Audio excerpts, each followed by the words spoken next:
Secretariat മുന്നിൽ പോലീസുകാരെ ആക്രമിച്ച കേസിൽ റിമാൻഡിലായ യൂത്ത് കോൺഗ്രസ് സംസ്ഥാന അധ്യക്ഷൻ രാഹുൽ മാങ്കൂട്ടത്തിനെതിരായ കൂടുതൽ അന്വേഷണത്തിന് പോലീസ്.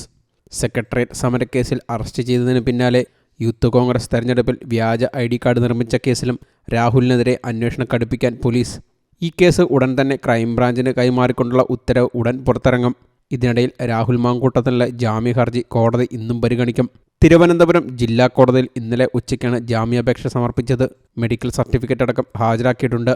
പൂജപ്പുര ജില്ലാ ജയിലിൽ റിമാൻഡിൽ കഴിയുന്ന രാഹുലിനെ അഡ്മിഷൻ സെല്ലിൽ നിന്നും സെല്ലിലേക്ക് മാറ്റി. രാഹുലിൻ്റെ ആരോഗ്യനില മോശമാണെന്ന മെഡിക്കൽ സർട്ടിഫിക്കറ്റ് കോടതിയിൽ ഹാജരാക്കിയതായി യൂത്ത് കോൺഗ്രസ് സംസ്ഥാന വൈസ് പ്രസിഡന്റ് അബിൻ വർക്കി അറിയിച്ചിരുന്നു.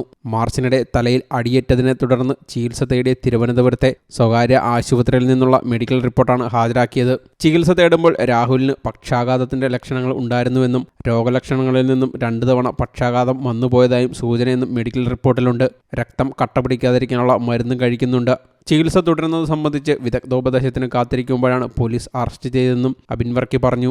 രാഹുൽ മാങ്കൂട്ടത്തിനെതിരെ പോലീസ് ചുമത്തിയത് IPC 326, 333 വകുപ്പുകളാണ്.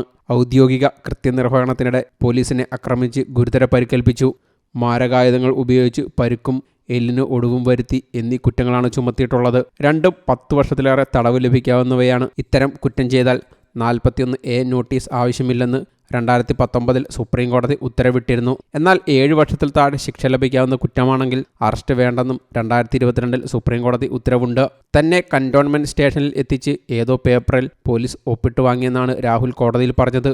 ഈ നോട്ടീസ് നൽകേണ്ട ആവശ്യമില്ലെന്നാണ് സർക്കാർ അഭിഭാഷകനും മാധ്യമങ്ങളോട് പറഞ്ഞത്. 10 വർഷം ശിക്ഷ കിട്ടാവുന്ന കുറ്റം ചുമത്തിയതിനാൽ ഈ നോട്ടീസ് ആവശ്യമില്ലെന്നും കോടതിയും ജാമ്യാപേക്ഷ തള്ളിയ ഉത്തരവിൽ വ്യക്തമാക്കിയിരുന്നു. സെക്രട്ടേറിയറ്റ് മാർച്ചുമായി ബന്ധപ്പെട്ട കേസിൽ അറസ്റ്റിലായി പൂജപ്പുര ജില്ലാ ജയിലിൽ റിമാൻഡിൽ കഴിയുന്ന യൂത്ത് കോൺഗ്രസ് സംസ്ഥാന പ്രസിഡന്റ് രാഹുൽ മാങ്കൂട്ടത്തിനെ അഡ്മിഷൻ സെല്ലിൽ നിന്നും സെല്ലിലേക്ക് മാറ്റി. ഇതിനിടെ സെക്രട്ടേറിയറ്റിലേക്ക് നടത്തിയ മാർച്ചിനിടെ ഗുരുതര സ്വഭാവമുള്ള കുറ്റകൃത്യമാണ് ഉണ്ടായതെന്നും ജുഡീഷ്യൽ മജിസ്ട്രേറ്റ് കോടതി പരാമർശിച്ചു.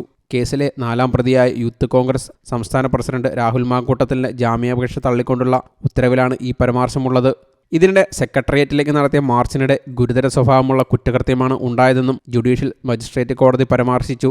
കേസിലെ 4ാം പ്രതിയായ രാഹുൽ മാങ്കൂട്ടത്തിൻ്റെ ജാമ്യാപേക്ഷ തള്ളിക്കൊണ്ടുള്ള ഉത്തരവിലാണ് ഈ പരാമർശമുള്ളത്. പ്രതികൾ തടിക്കഷ്ണങ്ങളും കൊടിക്കമ്പുകളുമായി ഒത്തുചേർന്നത് തന്നെ നിയമവിരുദ്ധമാണ്.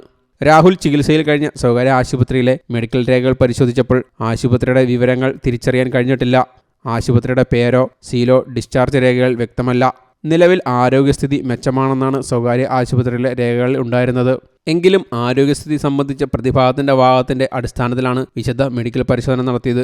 രാഹുലിന് അസുഖമോ മുറിവുകളോ ഇല്ലെന്ന് ജനറൽ ആശുപത്രിയിൽ നടത്തിയ പരിശോധനയിൽ വ്യക്തമായെന്നും ഉത്തരവിൽ പറയുന്നു. News desk, you talk.